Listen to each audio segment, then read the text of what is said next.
اللہ اکبر۔ حضرت امام جعفر صادق رضی اللہ تعالیٰ عنہ فرماتے ہیں اہل عراق یہ سمجھتے ہیں کہ قرآن مجید کی سب سے امید والی آیت یہ ہے لا تقنطوا من رحمت اللہ، گناہگاروں کو جس سے تسکین ہوتی ہے، امید افزا قرآن مجید میں سب سے زیادہ آیت ہے وہ یہ ہے۔ کہا یہ اہل عراق سمجھتے ہیں، لیکن ہم اہل بیت نبوت سمجھتے ہیں قرآن مجید کی سب سے امید والی آیت یہ ہے وَلَسَوْفَ يُؤْتِيكَ رَبُّكَ فَتَرْضَىٰ، اس لیے کہ ہم حضور کا مزاج سمجھتے ہیں، حضور اس سے کم راضی نہیں ہوں گے کہ ساری امت بخشی جائے۔ پیش حق مجدہ شفاعت کا سناتے جائیں گے، آپ روتے جائیں گے ہم کو ہنساتے جائیں گے، وسعتیں دی ہیں خدا نے دامن محبوب کو، جرم کھلتے جائیں گے اور وہ چھپاتے جائیں گے۔ وہ کیا کسی نے کہا تھا کہ وہ اپنا مقدمہ نہیں آ سکتا جس کے حضور وکیل ہوں؟ کسی شاعر نے کہا تو میں نے ٹوک دیا، میں نے کہا یار یوں نہ کہو، وکیل بمعنی ایڈوکیٹ نہیں حضور، نگہبان کے معنی میں وکیل ہیں، لیکن یہاں قیامت کے دن ہماری وکالت نہیں فرمائیں کہ یہاں وکلاء کی تعداد بھی ہے۔ وکیل تو جج کو یہی کہتا ہے نا کہ میرے موکل نے یہ جرم نہیں کیا، اگر جرم ثابت ہو جائے تو سزا پکی ہے۔ وہ کہتا ہے کہ میرے موکل نے جرم نہیں کیا ہے، دلائل دیتا ہے لہذا چھوڑا جائے۔ حضور یہ نہیں کہیں گے کہ انہوں نے گناہ نہیں کیے، وکالت نہیں کریں گے، حضور شفاعت کریں گے۔ وکیل کہتا ہے جرم نہیں کیے لہذا چھوڑا جائے، شفیع کہتا ہے سب کچھ کیا ہے انہوں نے، میرا آنا دیکھ لیا جائے۔ تو حضور قیامت کے دن شفاعت کریں گے وَلَسَوْفَ يُؤْتِيكَ رَبُّكَ فَتَرْضَىٰ، فَتَرْضَىٰ کی گواہی ہے خدا تیری رضا چاہے۔ ایک زمانہ تھا ہم بھی شاعر ہوتے تھے تو مجھے وہ پرانی نعت ان لفظ سے یاد آ گئی، فَتَرْضَىٰ کی گواہی ہے خدا تیری رضا چاہے، کسی نے پایا ہو یہ مرتبہ ہم نے نہیں دیکھا، حبیب دو سراسا دوسرا ہم نے نہیں دیکھا۔ یہ سنت تجنیس ہے، حبیب دو سراسا دوسرا ہم نے نہیں دیکھا، جو پہنچا ہو سر عرش اولا ہم نے نہیں دیکھا۔ تیری تو بات ہی کیا تو تو شاہ مرسلاں ٹھہرا، شہنشاہوں سے کم تیرا گدا ہم نے نہیں دیکھا۔ ہمیں سو ناز ہے اس پر کہ ہم تیرے ہی منگتے ہیں، کوئی بھی در تیرے در کے سوا ہم نے نہیں دیکھا۔ میں کھو جاؤں حشر کی بھیڑ میں تو آپ فرمائیں، ہمارے در کا ثاقب تھا گدا ہم نے نہیں دیکھا۔ فترضیٰ کی گواہی ہے خدا تیری رضا چاہے، کسی نے پایا ہو یہ مرتبہ ہم نے نہیں دیکھا۔ وَلَسَوْفَ يُؤْتِيكَ رَبُّكَ فَتَرْضَىٰ أَلَمْ يَجِدْكَ يَتِيمًا فَآوَىٰ، کیا اس نے تمہیں یتیم نہ پایا پھر جگہ دی؟ جب حضور پیدا ہوئے تو باپ کا سایہ سر پہ نہیں تھا، 6 سال کی عمر میں ماں انتقال کر گئی، جد امجد 8 سال کی عمر میں انتقال کر گئے، سائے پہ سایہ اٹھتا رہا، لیکن کہاں سے کہاں اللہ نے اپنے محبوب کو مرتبہ دیا۔ وہ کیا کسی نے کہا تھا وہ اگر چاہے تو قطرے کو سمندر کر دے، وہ اگر چاہے تو یتیموں کو پیمبر کر دے۔ الم یجدک یتیمن فآویٰ، ہم نے تمہیں یتیم پایا اور پھر جگہ دی۔ وَوَجَدَكَ ضَالًّا فَہَدَىٰ، اور تمہیں اپنی محبت میں خود رفتہ پایا تو اپنی طرف راہ دی۔ دال کا معنی یہی کیا گیا۔ یہاں بہت سارے لوگوں نے ٹھوکر کھائی ہے، کسی نے گمراہ لکھا کہ ہم نے آپ کو گمراہ پایا، کسی نے ناواقف راہ لکھ دیا، کسی نے یہاں بٹکا ہوا لکھ دیا، کسی نے بہکا ہوا لکھ دیا، جبکہ دال کا معنی یہاں یہ نہیں ہے۔ دال کا معنی ہوتا ہے گمراہ، لیکن اللہ نے خود قرآن میں سورہ نجم میں نفی کی ہے، ما دل صاحبکم وما غوا، تمہارا یہ آقا کبھی بھی جو ہے وہ گمراہ نہیں ہوا ہے۔ جو لوگوں کو ہدایت دینے کے لیے آئے وہ خود گمراہ نہیں ہوتا۔ اللہ حفاظت کرتا ہے نبیوں کی تاکہ بعد میں ان کے کردار پر کوئی انگلی نہ رکھ سکے کہ پہلے تو تم خود بتوں کو پوچھتے جب ہمیں بتانے آگے۔ اللہ نے تو اتنا اہتمام کیا ہے، آپ جانتے ہیں کہ حضرت موسیٰ علیہ السلام جس سال پیدا ہوئے فرعون بچوں کو قتل کرواتا تھا، بچوں کو قتل کرواتا تھا۔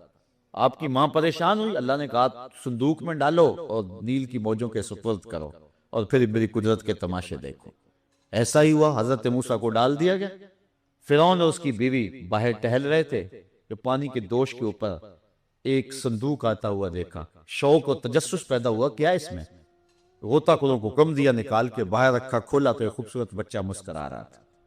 چونکہ فرعون کے ہاں اولاد نہیں تھی تو زوجہ فرعون کہنے لگی اس کو ہم اپنا بیٹا نہ بنا لیں، یہ تو میری آنکھوں کی ٹھنڈک ہے۔ اللہ نے اس خاتون کو اس جملے کی برکت سے، اس نے نبی سے پیار کیا، اللہ نے بعد میں ایمان دے دیا۔ خیر بچہ بنا لیا گیا اپنا، دائیاں بلوائی گئیں، لیکن حضرت موسیٰ علیہ السلام کسی کا دودھ ہی نہیں پیتے۔ اللہ قرآن میں کہتا ہے ہم نے حرام کر دیا تھا ان پر کہ اپنی ماں کے علاوہ کسی کا دودھ نہیں پینا۔ پھر ایسا ہوا کہ حضرت موسیٰ علیہ السلام کی ہمشیرہ بھی ساتھ ساتھ کنارے اس موقع پہ پہنچ گئی تھی اپنے بھائی کے ساتھ ساتھ ہی۔ انہوں نے کہا کہ تمہیں پریشانی بنی ہوئی ہے، بچہ دودھ نہیں پیتا، ایک دائی میری نظر میں بھی ہے جس کا دودھ بچے رغبت سے پی لیتے ہیں، اگر کہو تو بلا لائیں۔ انہوں نے کہا ہمارے لیے تو مسئلہ بنا ہوا ہے، اور گئیں اور اپنی ماں کو بلا لائی۔ حضرت موسیٰ علیہ السلام نے اپنی ماں کا دودھ پیا۔ اب یہاں سوال یہ ہے کہ اپنی ماں کے علاوہ کسی اور خاتون کا دودھ پینا نبی کے شان کے لائق نہیں ہے، تو پھر حضور نے حضرت حلیمہ سعدیہ کا کیوں پیا؟ اگر یہ بات ہے تو حضور نے کیوں پیا؟ اصل بات یہ نہیں ہے، من جملہ وجوہات میں سے ایک وجہ یہ تھی کہ حضور نے اگر دودھ پیا ہے تو حضور کے دادا نے پورا صلہ دیا ہے بنو سعد کی اس خاتون کو، حضرت حلیمہ سعدیہ، لیکن وہاں فرعون کو صلہ کون دیتا؟ کل فرعون کے دربار میں کھڑے ہو کے حضرت موسیٰ نے اللہ کی توحید کا اعلان کرنا تھا، فرعون نے زیر لب مسکرانا تھا اور تانا دینا تھا الم نعدک فینا ولیدا، میرے گھر پلتا رہا اور آج مجھے یہ عقل سکھانے آ گیا۔ اللہ نے اس کا انتظام پہلے کر لیا کہ جب وہ یہ تانا دے اللہ کا نبی اس کا منہ توڑ سکے، میاں میں پلا تیرے گھر میں ہوں، دودھ میں نے اپنی ماں کا ہی پیا تھا۔ تو اللہ تو ایسے اہتمام کرتا ہے کہ اس پر کوئی امکان بھی نہ ہو اعتراض کا۔ تو یہ کیسے ہو سکتا ہے کہ پہلے ایک شخص گمراہ رہا ہو اور بعد میں لوگوں کو ہدایت دینے لگ جائے؟ تو یہ ٹھوکر کھائی ہے، غلطی کی ہے۔ جبکہ دوسری جگہ قرآن بعض کی تفسیر کرتا ہے، تو قرآن میں سورہ نجم میں فرمایا ما دل صاحبکم وما غوا، تو جب نفی کر دی کہ یہ کبھی بھی گمراہ نہیں ہوئے، تو پھر یہاں دالن کا معنی گمراہ کیسے کریں گے؟ اب یہاں دال کا معنی جو اعلیٰ حضرت نے کیا بڑا خوبصورت کیا ہے، اور یہ ہم سورہ یوسف اٹھائیں تو یہ معنی ملیں گے۔ جب حضرت یوسف علیہ السلام حضرت یعقوب علیہ السلام یوسف پکارتے ہیں تو بیٹے کہتے ہیں کہ آپ تو فی دلال کل قدیم، اس پرانی محبت میں، یعنی اب بار بار وہ تو قصہ پرینہ بن گئے، وہ تو نسیہ منسیہ ہو گئے، وہ تو کنویں میں، اور جو ہے وہ بلکہ انہوں نے کہا بھیڑیا کھا گیا، تو وہ تو پرانی کہانی ہوگی بھولی بسری، اور آپ ابھی تک 40 سال بیت گئے اور یوسف ہی پکارے جا رہے ہیں، آپ تو اس پرانی محبت میں۔ تو وہاں فی دلال کل قدیم کے لفظ ہیں، وہاں دلال بمعنی محبت ہے، تو یہاں بھی جو ہے دلال اسی معنی کے اندر لیا جائے گا۔ وَوَجَدَكَ ضَالًّا فَہَدَىٰ، اور اے محبوب ہم نے آپ کو اپنی محبت میں خود رفتہ پایا، یعنی اس قدر محبت میں آگے گزر گئے تھے کہ اپنی جان کا بھی خیال نہیں رکھتے تھے، اور ہر وقت اس دین کے لیے جس طرح محبوب آپ تھے فہدا، تو پھر ہم آپ کے لیے راستے کھول دیے اور آپ کے دین کو تقویت دی اور آپ کو معراج کی وسعتوں پہ بلایا۔ وَوَجَدَكَ عَائِلًا فَأَغْنَىٰ، اور تمہیں حاجت مند پایا پھر غنی کر دیا۔ علماء نے لکھا ہے کہ حضرت خدیجہ کے مال سے حضور کو غنی کر دیا، کہ ظاہری غنا ہے۔ ویسے استغنا کی دولت حضور علیہ السلام کو جو اللہ نے عطا کی تھی، حضور کا جو ہاتھ کشادہ کیا تھا، بلکہ حضور نے ارشاد فرمایا انما انا قاسم واللہ موتی، میں بانٹنے والا ہوں اور میرا مالک مجھے عطا کرنے والا ہے۔ تو جب عطا کرنے والے کے خزانوں میں کمی نہیں ہے تو پھر بانٹنے والا بخل کیوں کرے گا؟ وہ کسی نے کہا تھا نا کہ آتم تائی بڑا سخی آدمی تھا، ایک 12 دری میں بیٹھا ہوا تھا کہ ایک سائل آ گیا، اس نے کہا کہ میری ضرورت ہے پوری کرو، اس نے پوری کی، وہ بیس بدل کے دوسرے دروازے سے آ گیا۔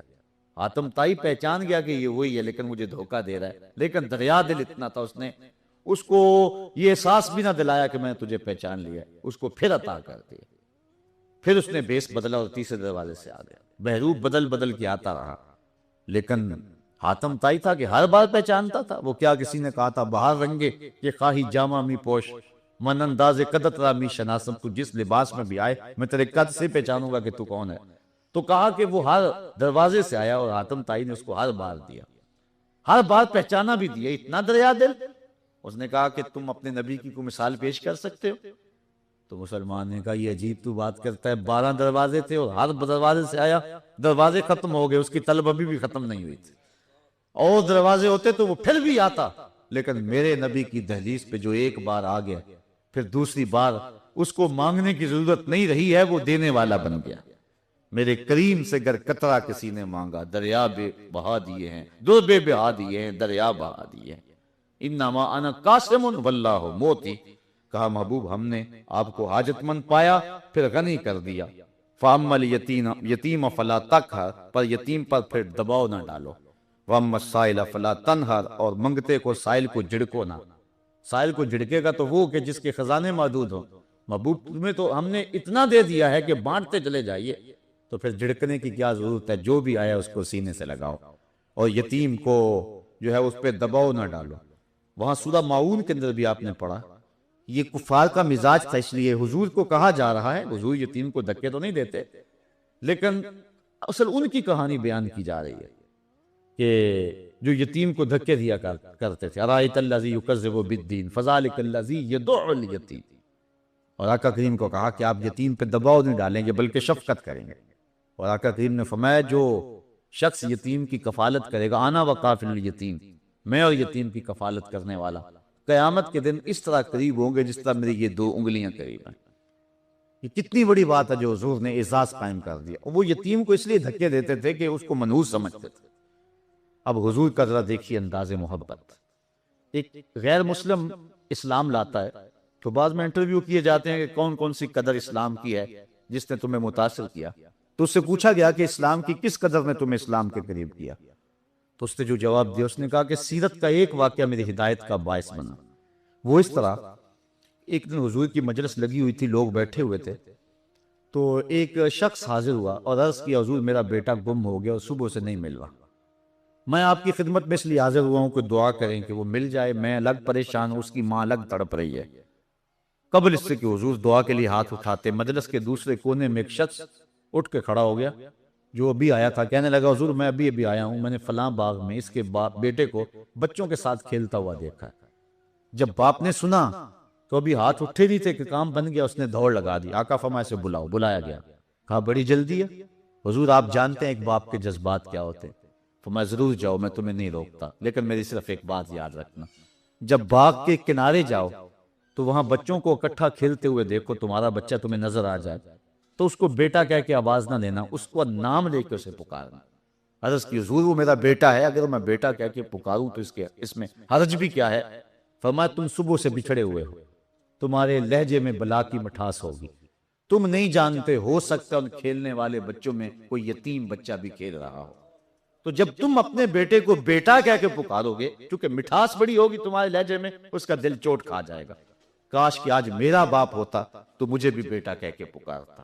وہ کہتا ہے یہ واقعہ میری ہدایت کا باعث بن گیا کہ اتنا نزاکت قلبیہ کا لحاظ کہ کہا یہ اسلام کا مزاج ہے، بیوہ کے سامنے اپنی بیوی سے پیار نہ کرو، غریب کے سامنے اپنی دولت۔ ایک بزرگ تھے، وہ گلی سے گزر رہے تھے، ایک شرابی کو دیکھا کہ وہ گندی نالی پر پڑا تھا، نشے میں دھت، حالت غیر ہوئی ہے، انسانی ناطے اس پر ترس آیا، اس کو وہاں سے اٹھایا، اس کا منہ دھویا اور اس کے گھر چھوڑ آئے۔ خیرات ہوئی، سحری کے وقت، تہجد کے وقت وہ مسجد میں گئے، وہ بزرگ جیسا ان کی عادت تھی، تو دیکھا کہ ان سے پہلے آج کوئی شخص تہجد کے مصلی پہ بیٹھا ہے اور نوافل ادا کر رہا ہے۔ بڑی حیرت ہوئی، دیکھا تو یہ وہی شخص تھا جس کو آج دوپہر کو گندی نالی سے اٹھا کر کے اس کا منہ دھو کر کے ان کے گھر چھوڑ کے آئے تھے۔ تو حیرت سے کہا بار الہ تیری قدرتوں کے رنگ، یہ آج ہی تو میں نے شراب خانے سے باہر گندی نالی پہ پڑا ہوا دیکھا، عاطف سے آواز آئی میرے بندے تو نے اس کا منہ دھو دیا تھا، میں نے اس کا دل دھو دیا۔ تو جب کوئی شخص اپنا منہ دھوتا ہے، اپنے ہاتھ دھوتا ہے، تو اللہ اس کے گناہ دھو ڈالتا ہے۔ تو یہ نصف الایمان ہے، یہ آدھا ایمان ہے۔ ہمارے دین نے ہمیں صفائی کا، ستھرائی کا، پاکیزگی کا، عفت کا، پاک دامنی کا حکم دیا ہے۔ اگر آپ مجھ سے پوچھیں کہ اسلام کا دوسرا نام کیا ہے تو میں کہوں گا اسلام کا دوسرا نام دین طہارت ہے۔ علماء نے لکھا کہ ایک طہارت مانوی ہوتی ہے، ایک طہارت حسی ہوتی ہے۔ ہمارا دین متقاضی ہے اس بات کا کہ ہمارا دل شرک سے، کفر سے پاک ہو، ہمارا دماغ غرور سے، تکبر سے، اور ہمارا عمل ریا سے، ہمارا دل تصنع سے، بناوٹ سے، حقد، کینے اور بغض اور نفرتوں سے پاک ہو، مانوی نجاست سے ہم اپنے آپ کو پاک کریں۔ اسی طرح ہم ہر طرح کے حدث سے اپنے آپ کو پاک کریں، حد سے اصغر ہو یا حد سے اکبر ہو۔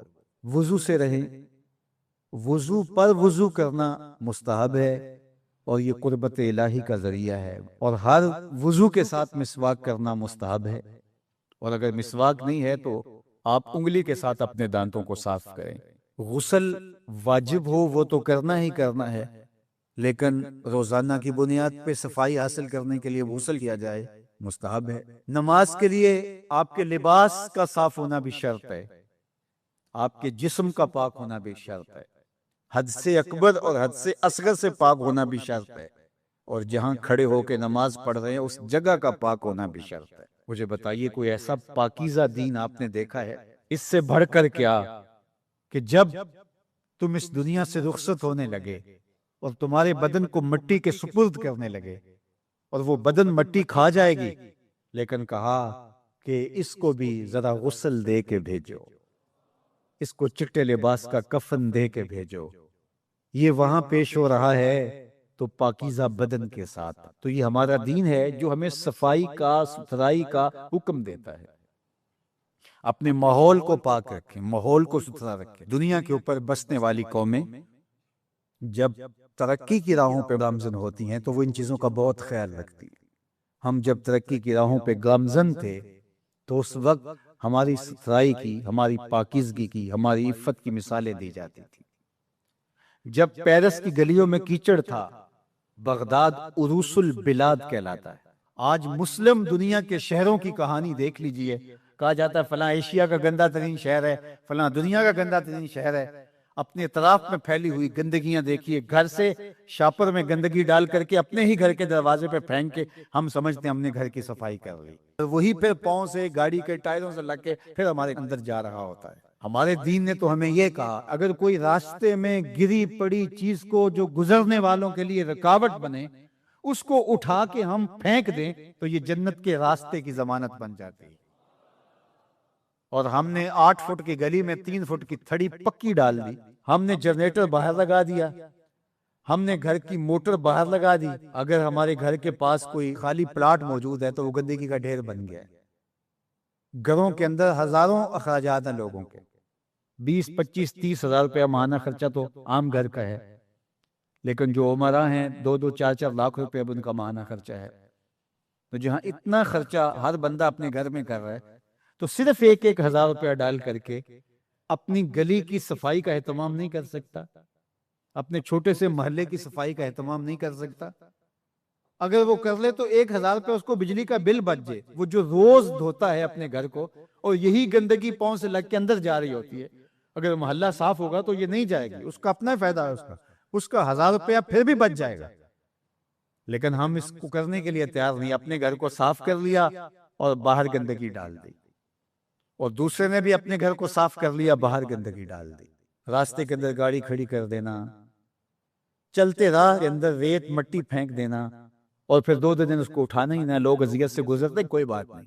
کس طرح کا معاشرہ بن گیا ہوا، کس طرح بندہ گوارا کرتا ہے کہ اس نے سڑک پہ موٹر سائیکل کھڑی کی ہوئی ہے اور پیچھے ٹریفک رکی ہوئی ہے، اور وہ مزے سے جو ہے وہ اندر سے کلفی لے رہا ہے، کوئی اور چیز لے رہا ہے، اور لوگ ہارن بجا رہے ہیں، وہ کہتا ہے بے جو تنو آگے لگی ہے، وہ کہتا ہے جی اس نے بھی تو روکا ہوا ہے تو مجھے کیا ہے۔ عجیب کہانی ہے بھائی، کیا یہ ایک مسلمان کا طریقہ ہے؟ یہ تو ایک اچھے انسان کا طریقہ بھی نہیں ہے۔ مسلمان تو اس سے اوپر والے درجے کا شخص ہوتا ہے۔ اچھا انسان ہونا بہت بڑی بات ہے، اچھا مسلمان ہونا تو اس سے بڑی بات ہے۔ ہم سوچیں کہ جو ہمارے تیور، لچھن، طرز زندگی، انداز معاشرت ہے، وہ ایک اچھے مسلمان ہونے کی تو دور کی بات، اچھے انسان ہونے کے بھی نہیں ہے۔ تو ہمارا دین صفائی کا دین ہے، ہمارا دین پاکیزگی کا دین ہے۔